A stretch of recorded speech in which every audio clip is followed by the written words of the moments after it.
Mathematics, Sathyabama Institute of Science and Technology, Chennai. Dr. M.NIRMALA Madam has completed her BSc, MSc and MPhil in Mathematics and received her degree from Madras University. Madam is awarded with PhD degree from Sathyabama University in the area of time series analysis. Madam has published various research articles in reputed journals. Her area of research interests are mathematical modeling, time series analysis, and data analytics. Madam successfully guided on Research Scholar, and 2 candidates are doing their research work under the guidance of dear Madam. Madam is having the working experience with mathematical softwares like MATLAB, Mathematica, Minitab, and SPSS, that is Statistical Package for the Social Sciences. Madam is a reviewer for the journals Environmental Earth Sciences and Springer Publications.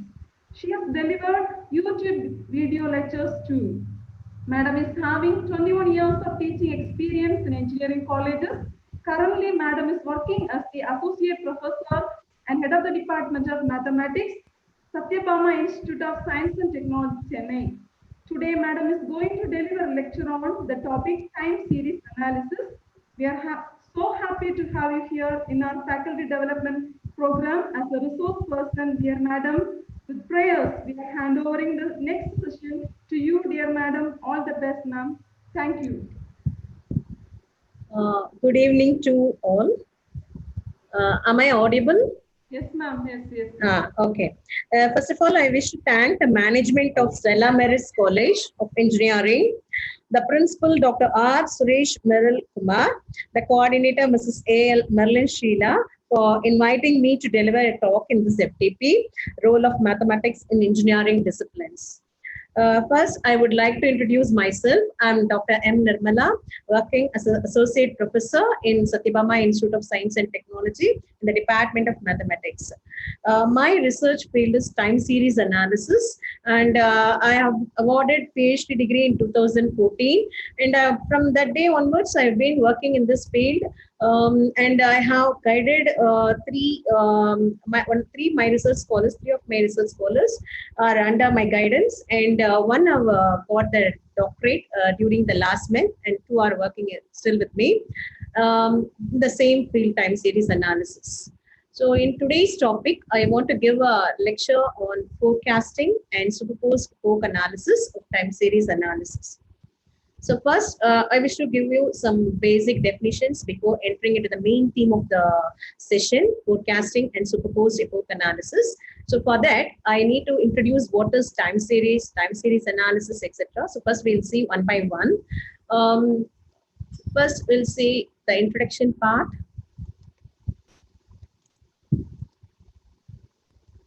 Time series. So what is meant by time series is, it is a sequence of observations sequentially taken in time intervals, different time intervals. For example, if I'm going to take the monthly rainfall of Chennai city, then that is called a time series. So with respect to a time, if you are able to have a set of observations, that is called a time series data. And why we need this data and for what purpose we are going to have with respect to time. Let us see one by one. So in time series observations, the main feature is, the important feature is adjacent observations are dependent.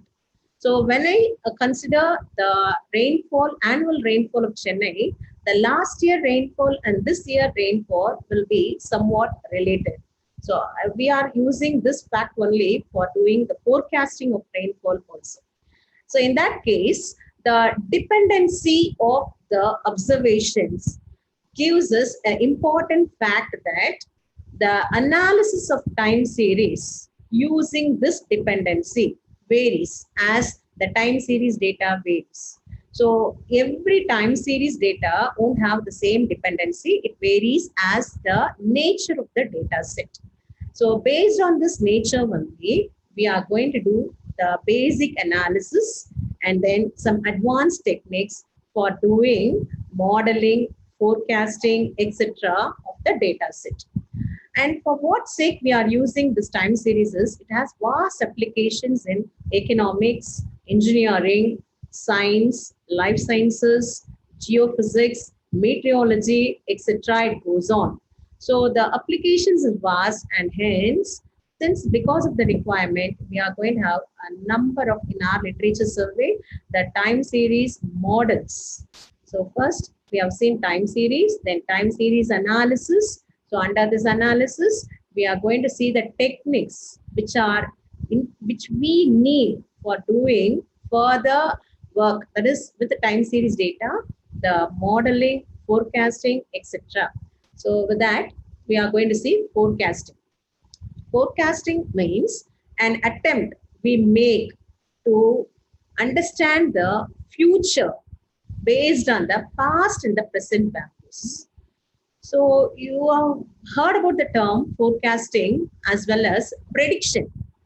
So could you tell me the difference between the forecasting and prediction? You can put it in chat box. Is chat box available here? Can I get the answer from Madam? Chat box is available. Yes, ma'am. Yes. Yeah. Participants, if you are able to give me answers through chat box, you can give forecast as well as prediction. Can you give me the difference between these two? You would have heard about these terms. These terms are very common in day-to-day life. Any answers from the participant side?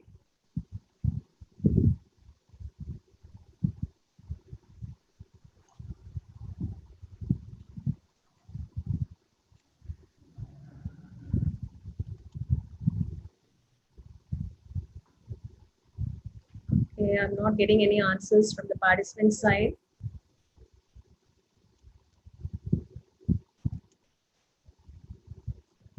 The difference between forecasting and prediction, you know these terms? Okay.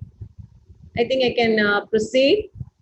Expecting interaction from participants. Yeah.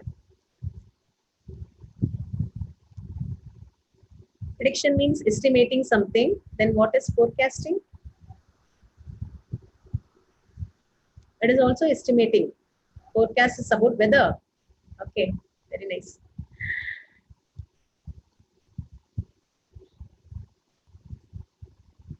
Forecast refers to the calculation of estimation which uses data from previous events. A prediction is a statement which tries to explain a possible outcome or future event. Okay.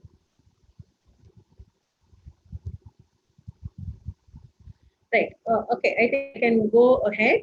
The difference between forecasting and prediction. So when I construct a model using the given time series data for knowing about the future values, that is, for example, you take rainfall forecasting in Chennai city for the year 2021, if I consider, then in that case, I'll be considering whatever data available from the last 100 years or 10 years, 15 years.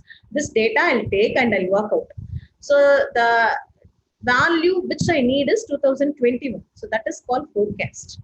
If I going to fit the values using the model within the data set, that is, after constructing a model, based on the model, what is the value which I get for 2018. 18 is over. So I know the rainfall observation, I know, that is the occurred value I know. Based on my model, I'll be getting one value. That value is called prediction. So I can tell you clearly, forecasting is extrapolation, prediction is interpolation. I think you all know these terms which we use under numerical methods. Okay. So this is the difference between forecasting and this prediction. So now we'll move on to the next one, superposed epoch analysis. So this is an advanced technique which I need. I can do the forthcoming slides. So I can tell about this analysis. Only one word definition is, it's a dependency testing. Dependency testing which we use for comparing two set of time series data. So for that, we'll be using this technique, so that I'll be explaining further in depth in coming course sessions, that is in the slides. Okay, now we'll come back again to time series. So time series data, already I've given you the definition. A time series data is a set of observations of a variable taken at regular time intervals. We can see many examples in day-to-day, daily weather reports, weekly consumer price index, monthly sea surface temperature, quarterly sales of air conditioner, yearly rainfall in Tamil Nadu. So all the data set is basically based on a time factor. So now the importance of time series. So based on time series, I can understand the past behavior of a particular term. Or I can use this to detect the patterns of change. And I can understand the uncertainty about the future. So in day-to-day life, many things, including our COVID-19, our future is uncertain. So to predict everything or to forecast everything, we need to understand so many factors which influences our data. So in that case, the future is uncertain. Now we have certain components in time series. So time series is basically comprised of trend, seasonal, cyclical, random. So we'll see one by one. What is meant by a trend? Trend one is nothing but a long-term variation. It can be an upward variation or a downward variation, but it is a long-term variation. So for example, we can say once upon a time how our Tamilians used to dress up. That is a trend in the old generations. And in this generation, how we used to dress up. So this is the trend we can say. So over a long period, a gradual change in something. So it may be because of the population, because of the culture, or maybe due to demographics, technology development, or because of consumer preferences also. So we'll see the next component, seasonal variation. So the seasonal component is nothing but a regular pattern of variability within a certain period. So within a short period, it might be within a year. So for example, I can say the sale of ice cream in summer. Every summer you can say. And the sale of ice cream in summer is a seasonal variation. In winter, the sale will be less. In summer, the sale will be more. The same thing will be carried over yearly. So within the year, it is having a seasonal variation. Outside a year, the same pattern is followed. So it is called seasonal variation. Now we'll go for the next component, cyclic variation. So in cyclic variation, the same thing. It is again a short-term variation only, but not over within a year. It is over within a cycle. So this variation is mainly we can see under economic data sets. So this influences we can see under economic data sets. We can see clearly using a graph. I'll show you the graph in the next slide. The last variation is irregular variation. This is the last component in the time series, under time series. What is meant by irregular means abnormal variations in our data set. So for example, if I'm going to consider the production of cotton in a particular area, for example, Coimbatore will take. Suppose there is a strike or lockouts, then in that case, the production is completely down. So there may be an unexpected down in the production because of the strikes and lockouts. So the strike and lockouts are called as intervention events in your data set. And hence, because of this, there is an irregular variation. A similar example is, again, we'll come back to our rainfall data set.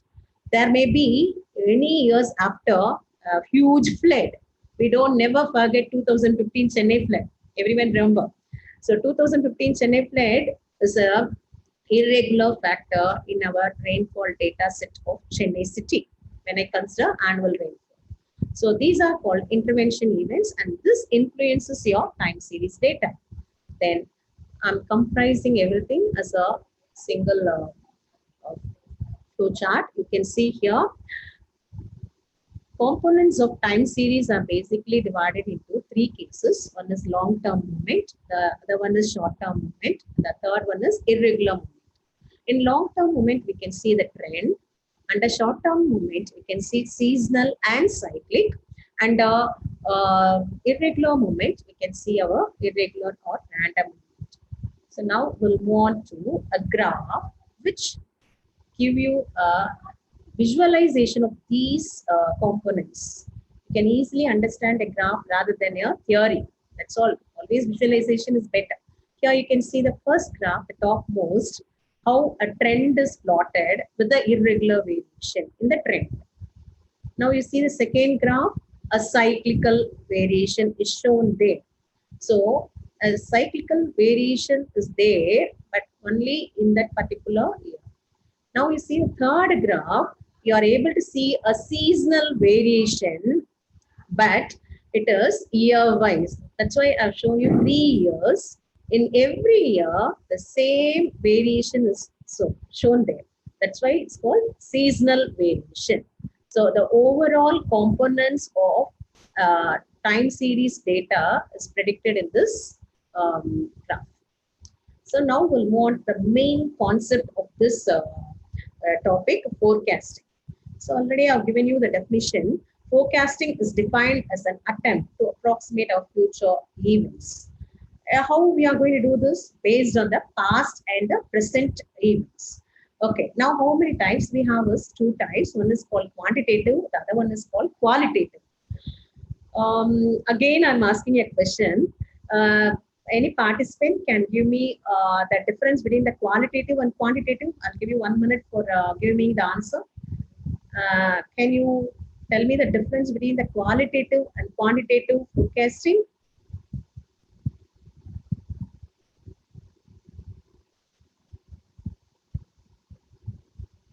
I can check the chat box. Any answers I'm getting?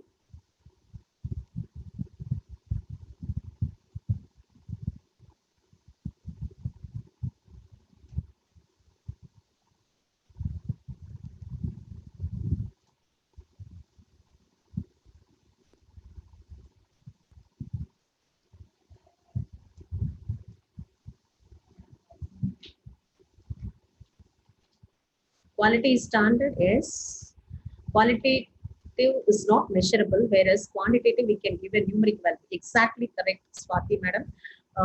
I can proceed with this. So when we are going to get the forecasting from the experts' opinions, then that type of forecasting is called qualitative. When we go for a data and using some analytical techniques, we are going to forecast. Then in that case, it is called quantitative methods. So experts used to give after 2020, India will be it's going to be a very big country. We are going to achieve the status like even Abdul Kalam dream also is there in 2020. So in so many cases, our forecast is like based on our experts. Using a data, it will be more good, but the right forecasting model is must. That's a very important thing. So now we'll move on to why we need forecasting. So forecasting, basically for what sake we are going to work out. So for planning, control, optimization, for everything we need forecasting. In what are the fields we are applying this? In economic, production and business planning, inventory and production control, optimization of industrial process, and agricultural management planning. Actually, my research field is time series analysis, and I have considered a case study of forecasting the rainfall in Tamil Nadu. So in so many definitions while I'm giving in this lecture, I used to always quote the rainfall. That's why I'm using the term. Here also, I'm going to give you the definition of forecasting based on the rainfall. So here, rainfall forecasting is must, because in planning and in planning also we need the rainfall variability. Why we need this? For agricultural management planning and for taking decision planning also. So decision process can be done by the agricultural management based on the next year rainfall. So we need to know the rainfall variability, and for that we need rainfall forecasting. So in similar way, every field, the forecasting is must. So the next one is, so why I need to look into the past time series data when I do forecasting? Because your data is influenced by the components like trend, seasonality. So trend, I have explained you already, the seasonality, cyclical elements, and a new term called autocorrelation. So here autocorrelation is basically all you know what is meant by correlation. Correlation means a relation between two variables. Here auto means self. So correlation means here, autocorrelation means here the relation between the past and the present observations of a data set. So within a data set, when we go for a relation, it is called autocorrelation. Why we need this, how it will be useful, what is significance, everything we'll see in due course. And finally, we have irregular variation also. The next one, for a good forecast, what are the things we need? What are the good elements we have is timely. So the forecast should be in time. The forecast should be reliable. The forecast should be accurate. It is easy to use also. It should not be complicated for us. It is easy to use also. And it should be meaningful. It should be meaningful. So we are going to now see how to do forecasting. So when I want to do forecasting, I need a goal. I need an objective. What goal? I want to do forecasting of a particular thing. You can take rainfall forecasting. If my objective is forecasting rainfall in my area, then in that case, I'm going to collect the data. So data collection is divided broadly into two cases. One is primary collection. The second one is secondary collection. So primary collection, we go into the field, get the data, everyday data. We used to work for the data. Otherwise, in business or in management people, what they do is they'll frame questionnaires. They'll start working with the questionnaire, collect the data, and they'll work. So these are called as primary data. Now, getting a data from a reliable agency, is called secondary data. So secondary data is nothing but you can use for any work, but in that case, you should see how far it is dependable, reliable. So when I want to collect rainfall data, I have to collect from a meteorology center. So that is reliable. You should not take it from a website, okay, which we don't know how far it is reliable or true. Now, next step is preparing your data. So preparing your data means we need to do all basic analysis as well as advanced tools. In that case, for doing basic analysis or advanced tools, we need the data in a prescribed format. So the data should be tabulated in an Excel sheet so that it will be useful for doing your data exploration. That is the next step. Data exploration consists of all basic analysis, like what is the minimum among the data, what is the maximum observation among your data, what is the average value, what is the variance, and apart from that, advanced analysis also we need to do, like modeling, transformations, etc. We are able to do using this data exploration step. The next one is we are going to see the construction or building a model. So model building is required for doing forecasting. So in that case, building a model is not that easy, because after understanding your data's nature by doing the basic data analysis, we are going to see how to construct a model by using a suitable model for that particular data set. So the suitable model should be done by using the basics what we obtained under data exploration step. So that only decides the building model step. Then model evaluation. So model evaluation means after building a model, we are going to evaluate the parameters in the model and we are going to validate the model.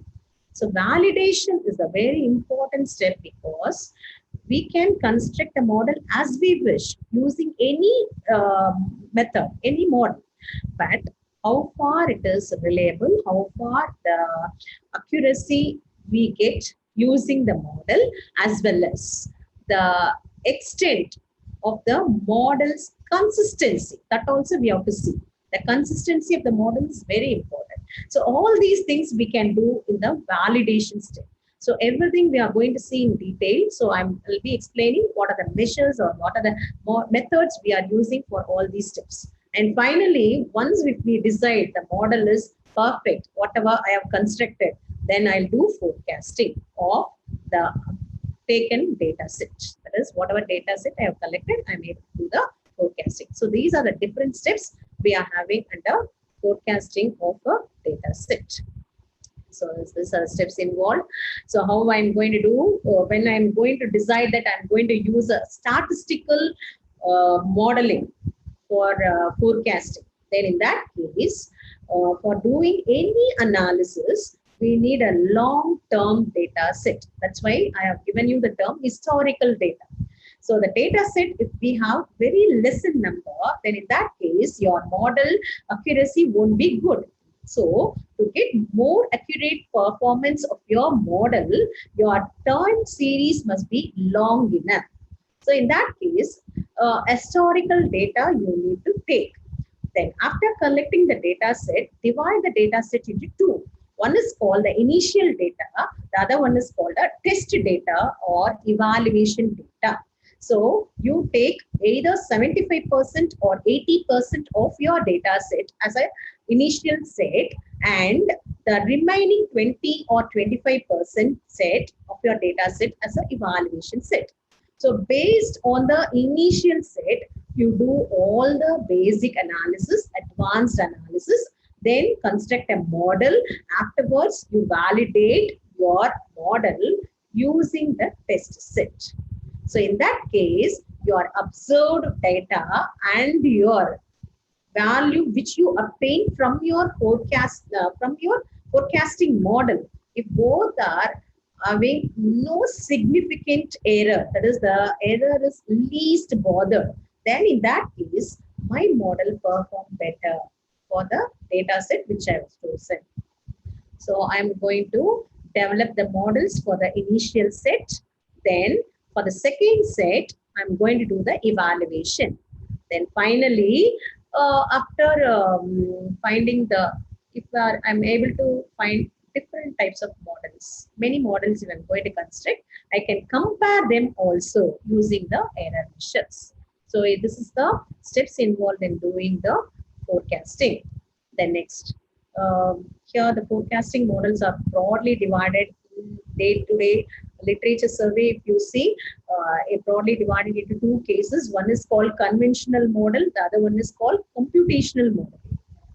The conventional model consists of all classical statistical methods like moving average, exponential moving average, all smoothing methods, multiple regression method, and advanced models like ARIMA, SARIMA, M.NIRMALA, etc. All these I'll explain. All these models are called as conventional models. Then under computational models, we have artificial neural network. Apart from that, we have machine learning, deep learning, then support vector machines, genetic algorithms, fuzzy logic. These all comes under computational models. Then finally, we have hybrid models, which is the trend nowadays in doing forecasting of any data set. If you look into the literature survey, you can see many hybrid models perform well. How the hybrid models are constructed is either by combining two conventional models, or by combining two computational models, or by combining one conventional and one computational models, we are able to get a hybrid.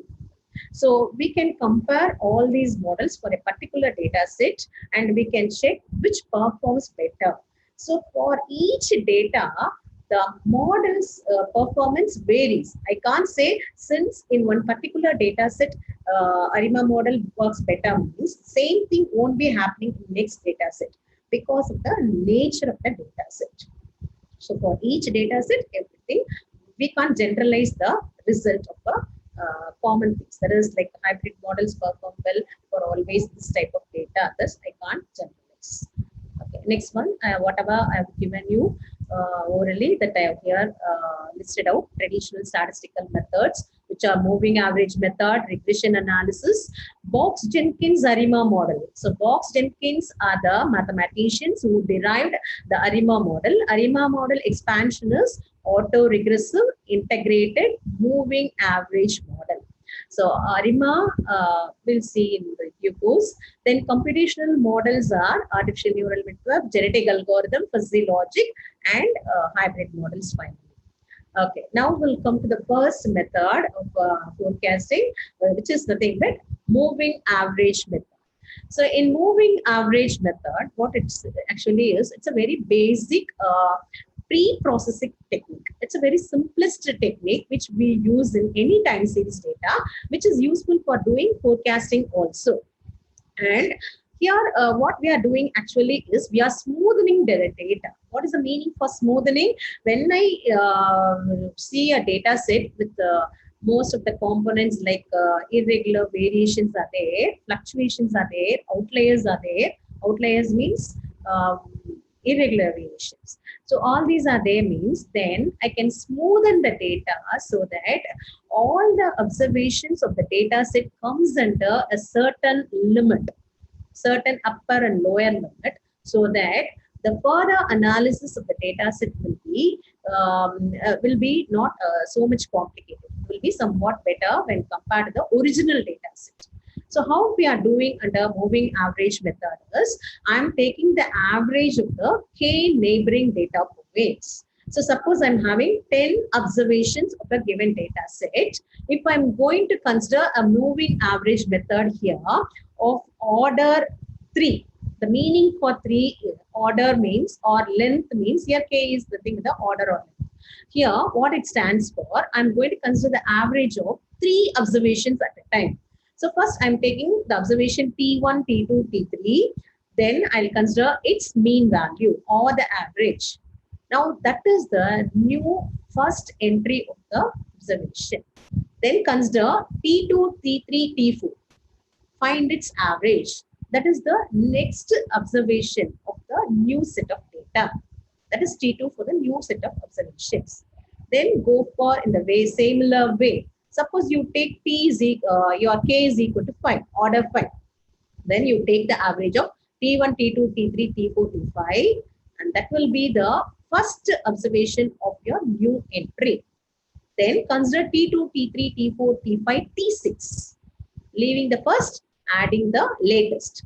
Moving the past value T1 and adding the latest value T6. So in this way, we are finding the moving average values. So the mathematical equations are here. You can see, suppose I'm having T observations, capital T observations. Then if I want to find out T plus 1 observation, that is the forecast value, then you find out the average of all the values.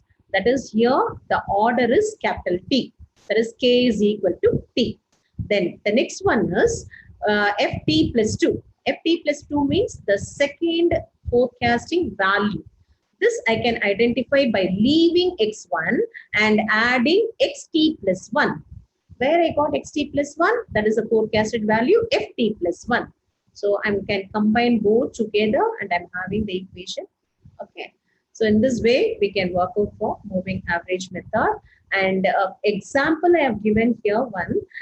This is the annual rainfall of Tamil Nadu, which I have collected the observations from 1871, the year 1871 till 2014. So in this observations, you can see the moving original observations are marked in black dots, and the smoothened values using the moving average of length 5, that is order 5, is marked with red dots. Now you see the variation, the black dots are original values which have much deviations, that is fluctuations are there, many outliers are there. But when I smoothen the data using moving average, I can see the values are much closer to each other. So this is called smoothing. So another one is length 7. Length 7 and length 5 I've taken. This is a trial and error method only. That is, I can have length 2, 3, 4, up to 10 also you can have. But based on the error measure, I can decide which length suits my data better when compared to the other lengths. This is what we are going to see. Okay. Now, next one is we are passing on to the important model called ARIMA model. So already I've told you ARIMA is nothing but the expansion of the expansion is autoregressive integrated moving average model. Just now we have seen moving average and its order. So already you know what it is. Now regression also you know. So auto-regression means self. That is the other term we are using here. And the order of ARIMA is here PDQ. So P is the order for autoregressive and Q is the order for moving average and D is called the order of differencing. This I'll explain while doing the next slides, how to identify what is D and what is its significance. Integrated means both are joined together, autoregressive and moving average integrated together. So that is called ARIMA. How we are saying powerful model, because till now, though many computational models have been identified, we are able to see in literature survey in day-to-day life for using forecasting. Still now, the performance of ARIMA model we are able to see give more accurate or better results than any other models. So that's why we call this is powerful model, but it is much complicated also in applying this model. So when we want to apply this model, we need a very depth knowledge in ARIMA. So we are going to see one by one. So ARIMA means in Tamil, we use the term lion. Lion means king of wild animals in the forest. So that's why here you see the ARIMA term, powerful model.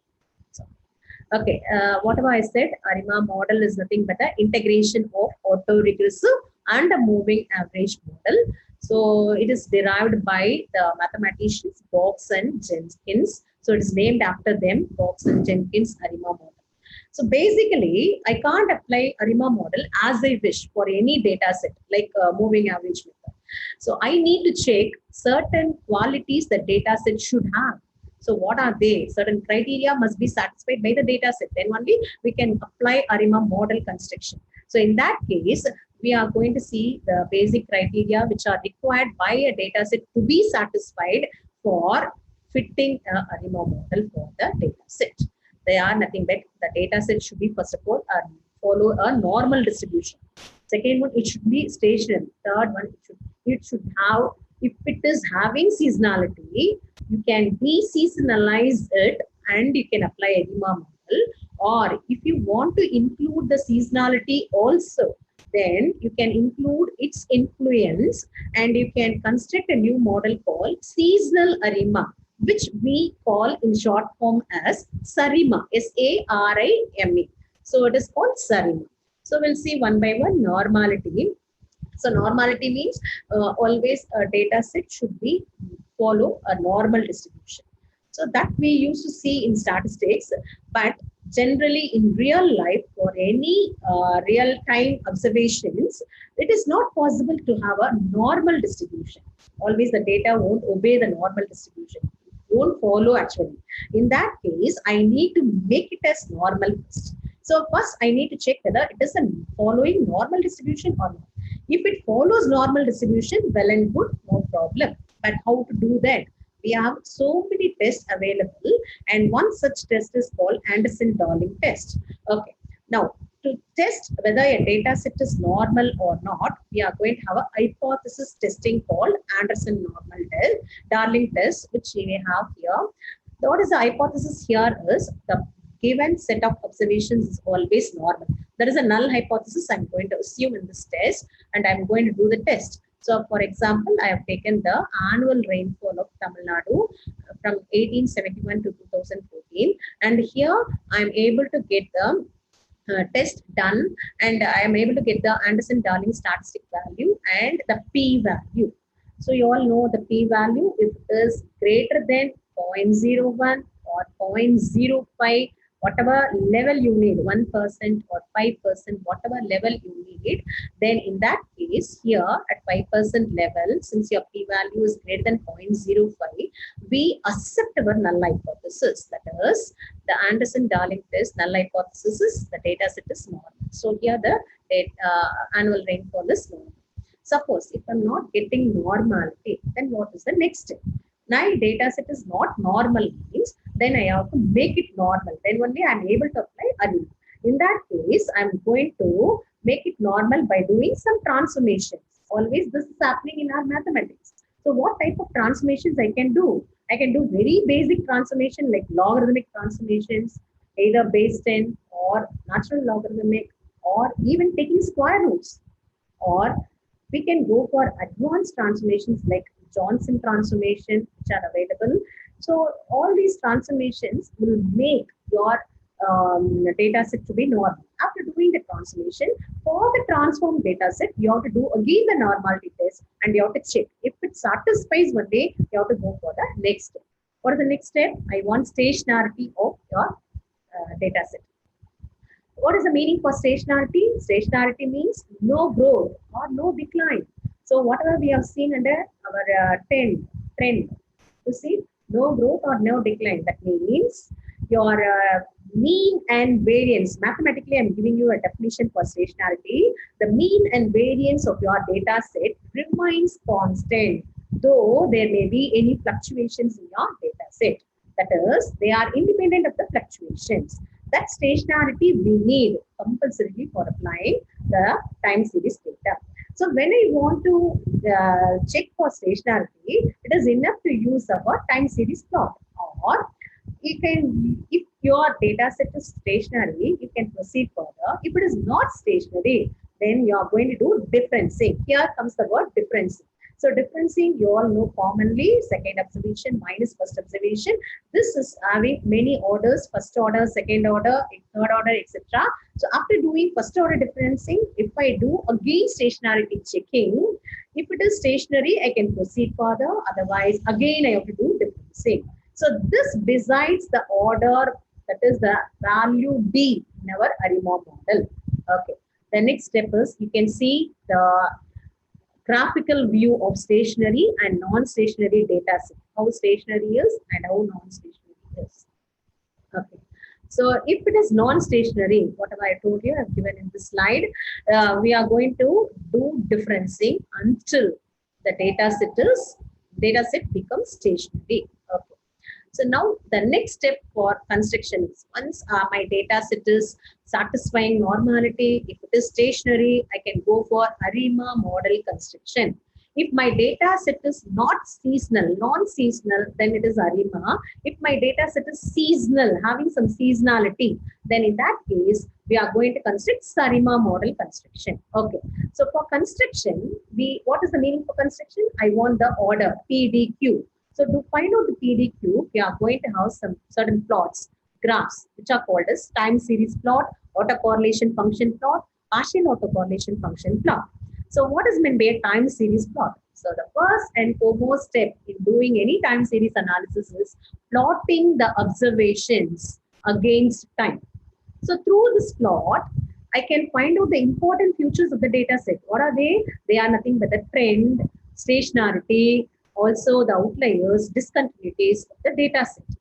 Once, the plot is vital in both in describing your data set as well as in constructing or formulating a sensible model for the data set. So in that case, time series plot, we can see as an example, the rainfall data set of annual rainfall data set in Tamil Nadu from the year 1871 to 2014. So in this data, on viewing visually, I can say where and all I had more rainfall in which year, you can see, and where and all we had a drought also, we can identify. So in that case, the time series plot is very useful for us. Then we are going to see autocorrelation function plot. So autocorrelation, already I've given you the definition, the correlation of time series observations within the time series data set among the past and the present values. So with the time steps, we are doing this correlation plot, and the time steps are called as lags, L-A-G-S, lags. Then what's the difference between partial autocorrelation and autocorrelation? The partial autocorrelation also gives a plot among the past and the present values of a data set, but it will remove the intervention event effects. That is the relationship we can find out by removing the intervention events. Intervention events, already I have given you in the previous slide while giving the definition of irregular component, that is the events which happens unexpectedly, and because of that there may be a drop down or drop up in our data set. That is called intervention events. Okay, so through these plots graphically they summarize the relationship between the observations of the time series. So this is an example for autocorrelation function, and see the seasonality of the data set. I have considered the monthly rainfall in Tamil Nadu. So in Tamil Nadu, the rainfall season is during October, November, December, and even in 2 more months. That's why here we have the rainfall during, see the data set, how we have the seasonality. So this shows the seasonality very clearly, and therefore for putting a forecasting model for this data set, I need to apply a seasonal forecasting model, or I need to de-seasonalize this by doing smoothing, that is by doing moving average method first. Then after de-seasonalizing, I have to go for finding a forecasting model. That's what we are going to do here.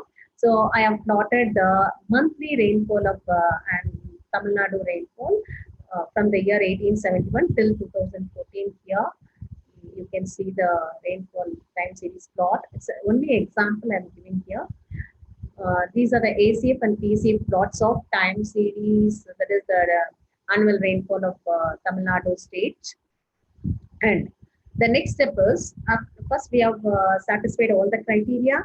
The next step is, what are the plots we need to identify the P, D, Q values, and then we are going to now construct a model. So identification of a model is nothing but, ARIMA model is nothing but finding the value of P, D, Q. This can be done through the ACF and PCF plot. So D is the differencing. If the data is stationary, D is 0. If the data is non-stationary, you do first differencing. Once it is stationary, then D is 1. If it is not stationary, then D is 2, etc. It goes on. How to find out P and Q? Using ACF and PACF plots.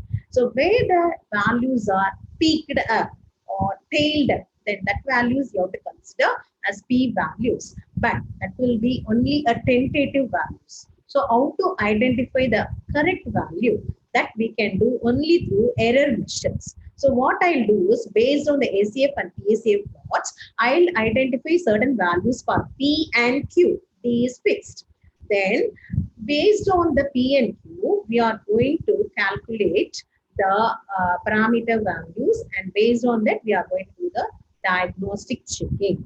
That is, whether the model is reliable, whether the model is going to give you accurate results, whether the model is going to give you a consistency of the model, how far it is.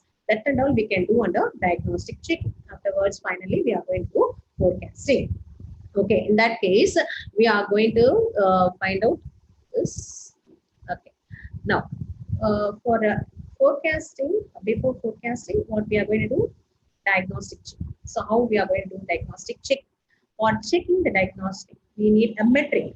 So how to identify this metric?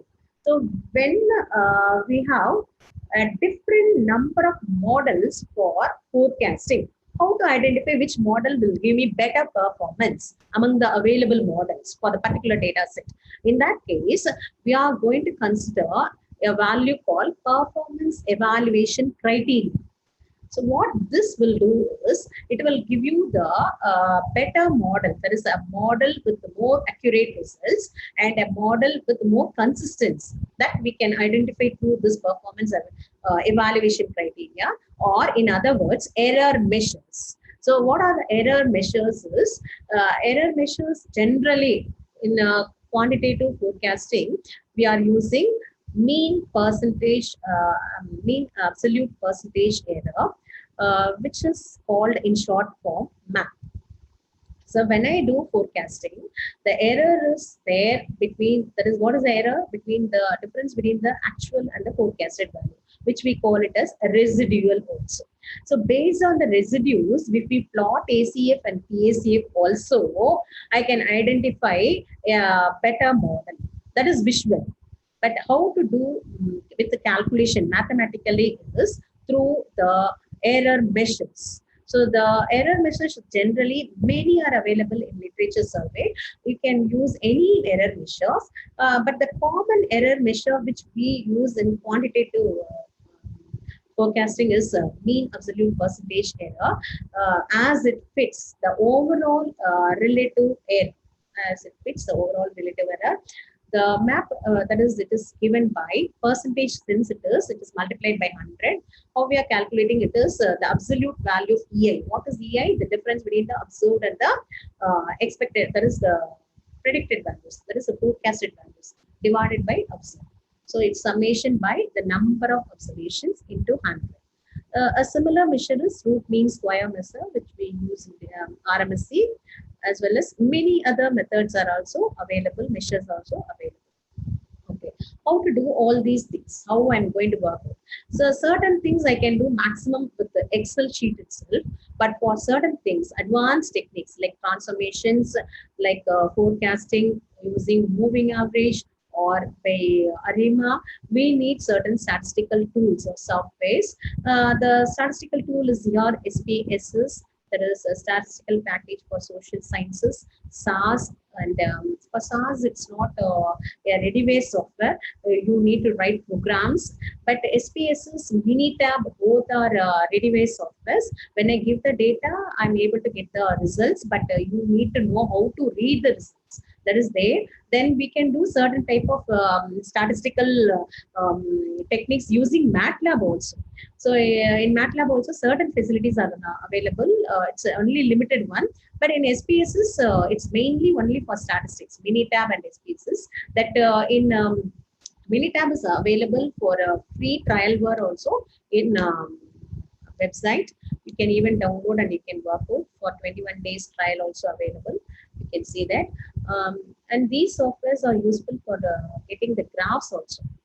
So this is what we have seen under the forecasting models. The forecasting models so far we have seen this. One is the basic model, moving average. The other one is the powerful tool which is called as ARIMA. So these are the two forecasting models which we discussed in today's session. The next thing is we are going to see a method called superposed epoch analysis. In this one, in this junction, I want to ask something. Madam Sheila ma'am? Yes, ma'am. Yes, ma'am. Ma'am, how much time is still available for me to continue? Madam, no problem. Time is not a problem, madam. Okay. You can finish. Yeah, take your time, madam. No problem. Okay. Okay. Thank you, sir. The next topic which I want to discuss in today's session is dependency testing. Dependency testing means we have two time series data set. I want to know whether they are related to each other. In that case, which is depending on another. Which data set is depending on the other? That is, if I have data set 1 and data set 2, whether data set 1 is independent or it is depending on data set 2. This is what I want to know. In that case, we have an advanced tool called superposed epoch analysis. So independence or dependency testing, any other test you need, dear participants, will you give me in chat box what else tools you know under dependency testing? Any other testing you know? Anybody can give me in chat box? A basic one we used to do.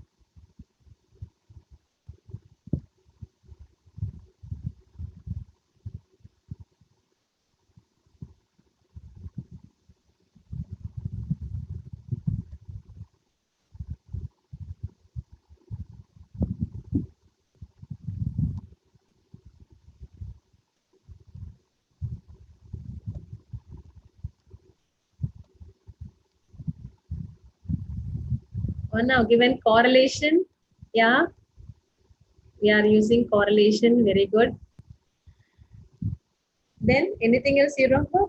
We are all almost mathematic related people only. We have so many techniques. Regression, yes. Correlation, regression.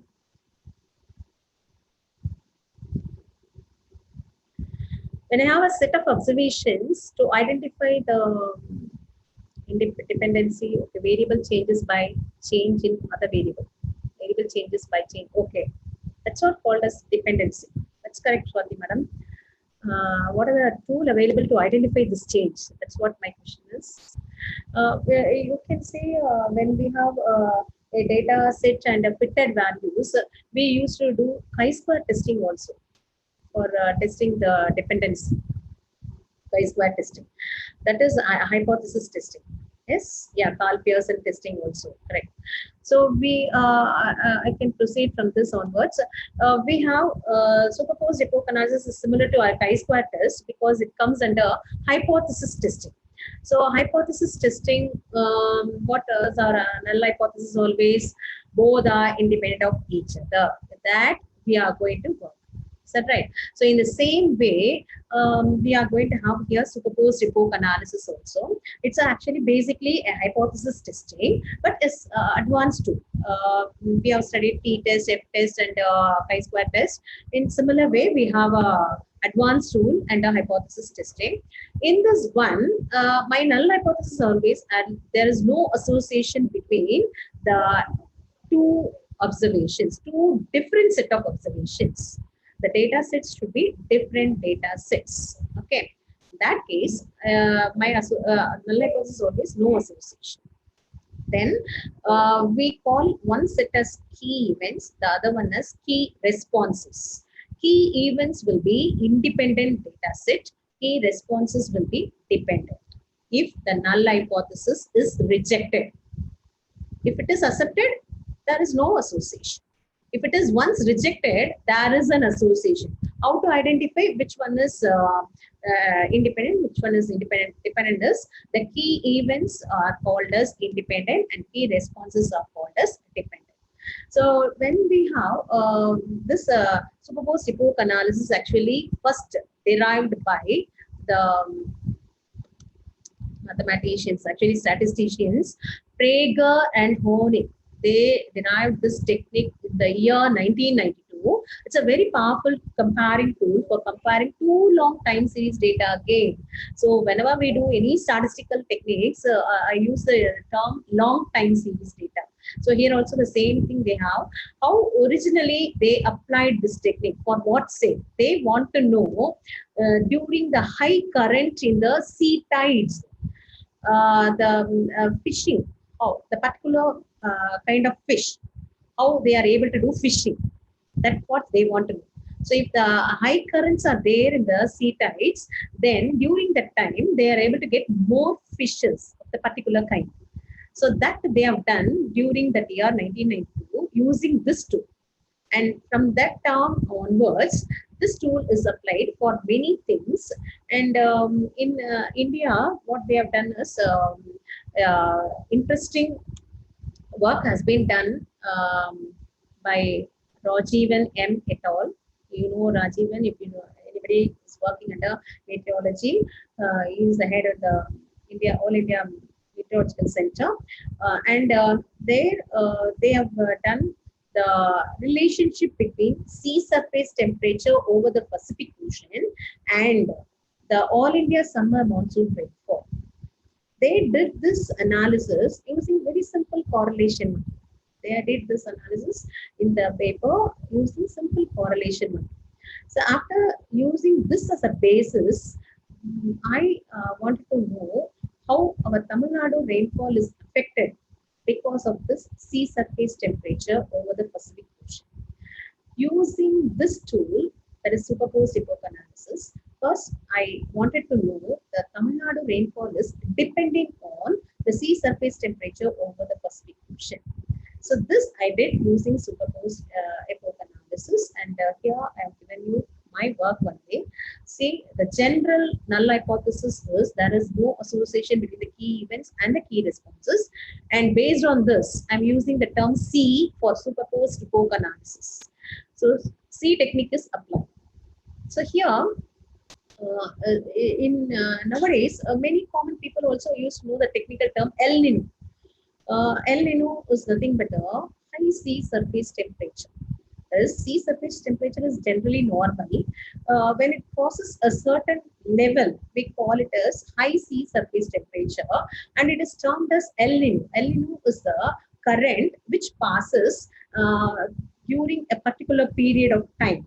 it will be for 3 years or more than 3 years, 3 to 7 years. It will last in a particular area, that is in Pacific Ocean.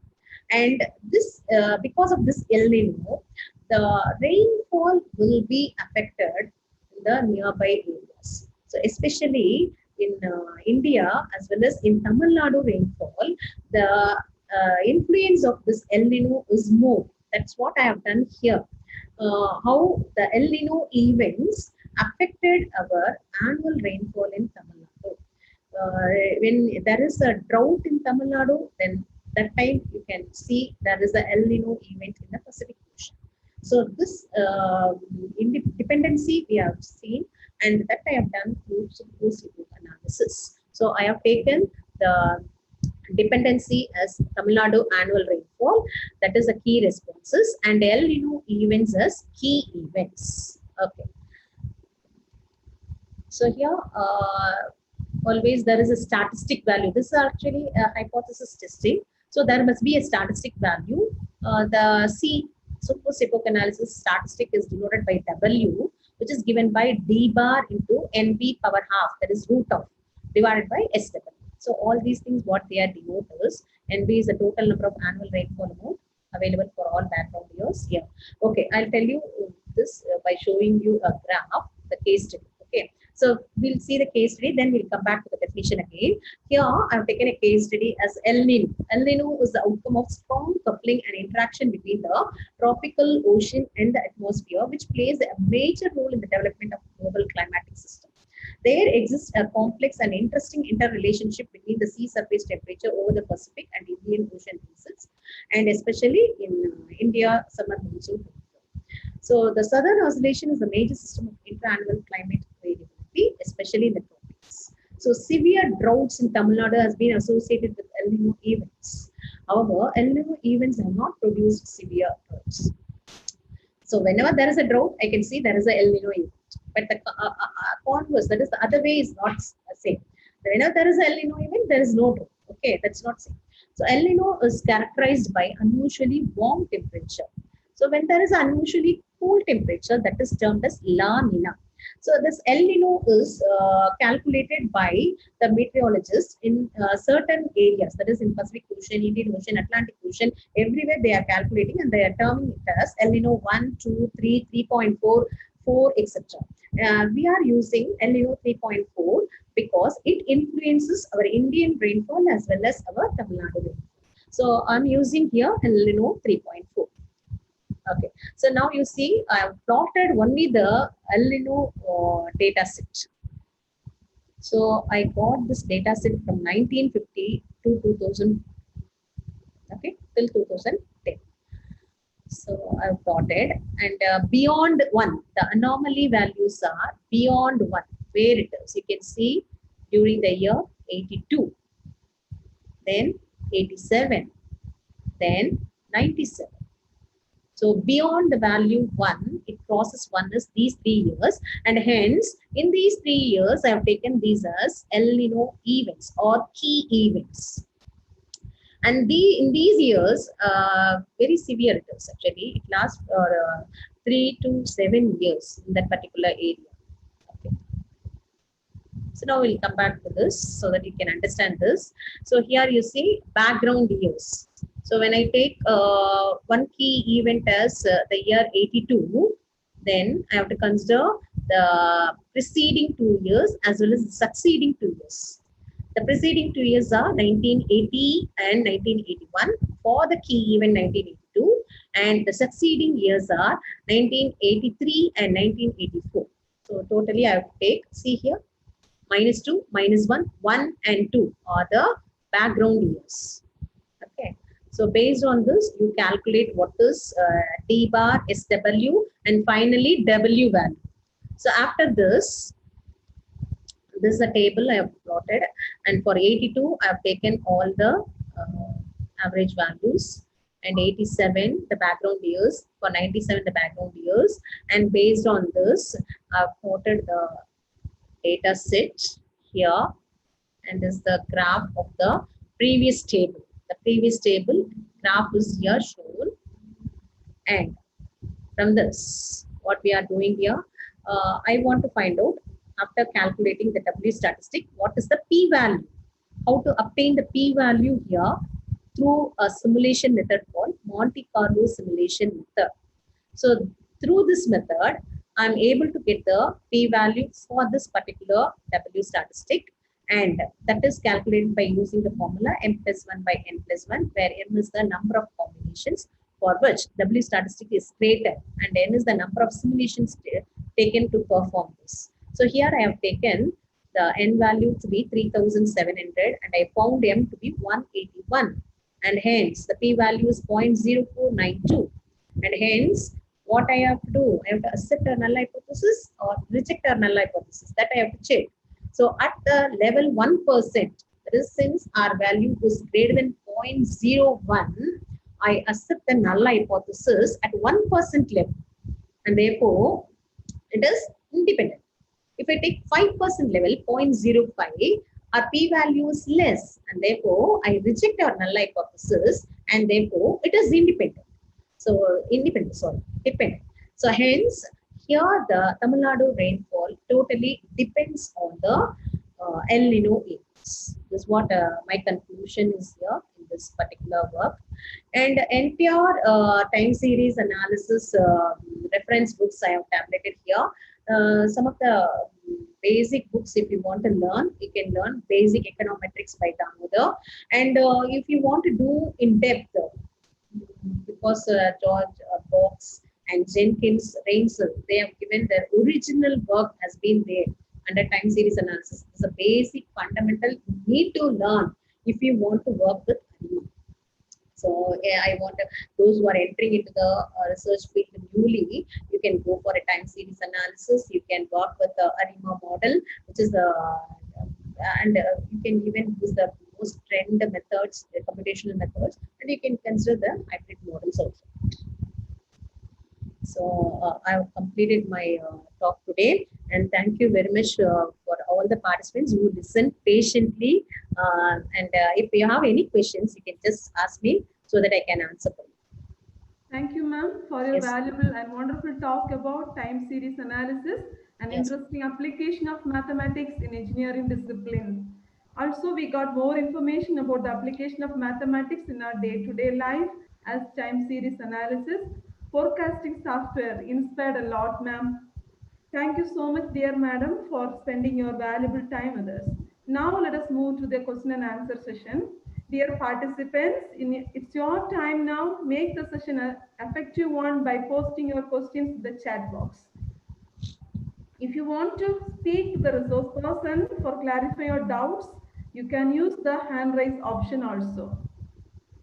Madam, there is a question in the chat box. What is the maximum error of forecasting? From Professor Neeraj. Okay. See, when I'm using a map, there so many error measures are there.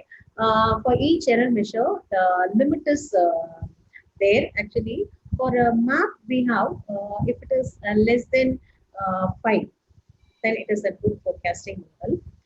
Even when I do with the hybrid models, I'm able to even get less than 1 also. So that's what we are saying. Hybrid models are performing better. So for each and every error measure, the limit is different. It varies actually. Okay. Thank you, ma'am. Thank you, ma'am. Another one question from the same professor. Is there any software to find the error of forecasting? Yeah, yes, ma'am. That's what I have given you. So we can do manually by using Excel. Generally, I used to do map only by Excel only manually. There are so many softwares available. That's what I have listed in my PPT also. SPSS, Minitab, MATLAB, SAS, everything is there. So whenever you do a model, after constructing a model, the results which the software will give you together with the error measures also. So whatever error measure gives, you can have it. Why weather forecasting fails many times? Yes, it's very good question. Even the meteorological center is using 16 parameters for predicting or forecasting the rainfall, daily rainfall or next year rainfall also, 1 day rainfall. forecasting or 1 year forecasting. But we generally, scientists, are using either 1 or 2 parameters maximum, as we have much limitations. But weather is much influenced by many unknown factors, and hence weather forecasting generally fits. Not only weather forecasting, I'll give you one simple example. When I want to launch a missile, I know the destination, that is the distance between the 2 points, as well as I know the velocity of the missile. So I can determine very easily this time taken by the missile to attack the destination point. This I can do by deterministic model itself, by using a mathematical equation. But it is also stochastic because suppose the wind influences the missile, that is the wind velocity also we have to note down. There is the unknown factor which influences the missile. Then in that case, the missile attack may be having a small mistake. That is, it can be not reaching the destination in time, or it may be reaching the destination, some other destination also. So it everything is random only. That is, everything is stochastic only. In that case, weather forecasting is very difficult. Thank you, ma'am. Yes. Another one question from Professor Mohan Chand Ududa. How efficiency value of forecasting can be calculated? Efficiency of forecasting can be calculated through error measurement. Suppose my error measure gives me that my 0.1% I am having error means, then I have accuracy, that is my forecasting accuracy is 99%. Yes. So 0.1 means 99.9 almost. So in that case, I can calculate. What are the softwares employed in analyzing rain data? For rainfall data, there is no separate software available. Might be even the Meteorological Center is using super fast computers for doing the analysis of rainfall data, but they are using numerical methods for models for doing the analysis. They are not doing ARIMA as I did. Okay, they are not doing any computational methods also. So you can, if you are interested, you can see literature survey. Many are available in literature survey, and day-to-day life for forecasting rainfall, many works have been done throughout the world by many scientists. Thank you, ma'am. Yes. One question from Professor Karupasamy. Okay. Why forecasting fails many times? That's what I gave you with the answer, ma'am.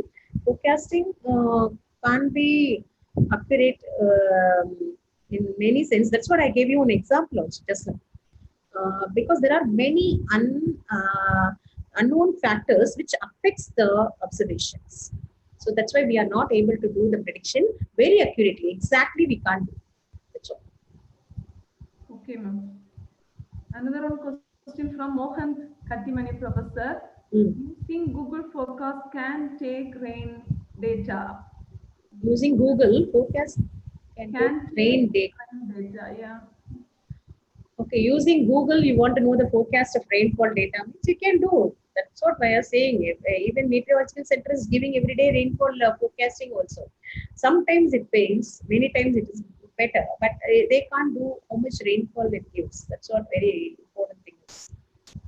Okay. Thank you, ma'am. I think no more questions in the chat box. Okay. With grateful heart, let me invite our beloved principal, Dr.R.Suresh Premil Kumar, to share a few words. Sir?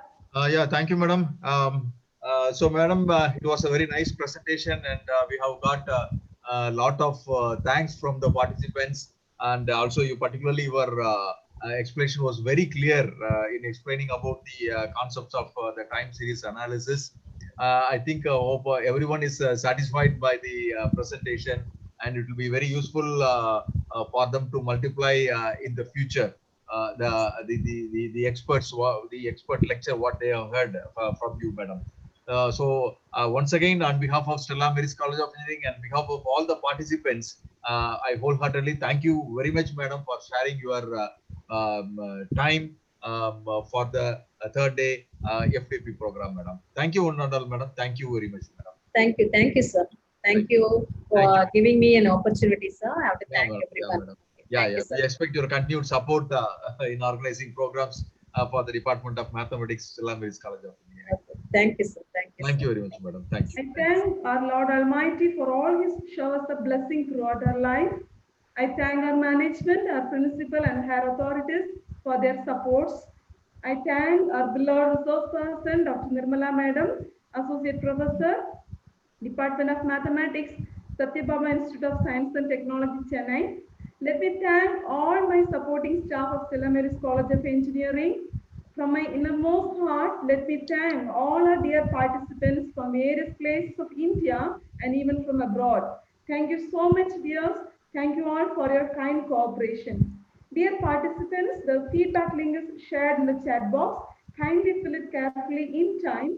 It will automatically deactivated after 45 minutes. Dear participants, our fourth day of FDP will take place tomorrow and starts by 7 p.m. Dr. M. Maheshwari, Assistant Professor, Department of Mathematics, Sathyabama Institute of Science and Technology, Madam, is going to present a lecture on Lagrangian decomposition technique used in various optimization problems. Expecting your presence. Thank you all for your patient participation.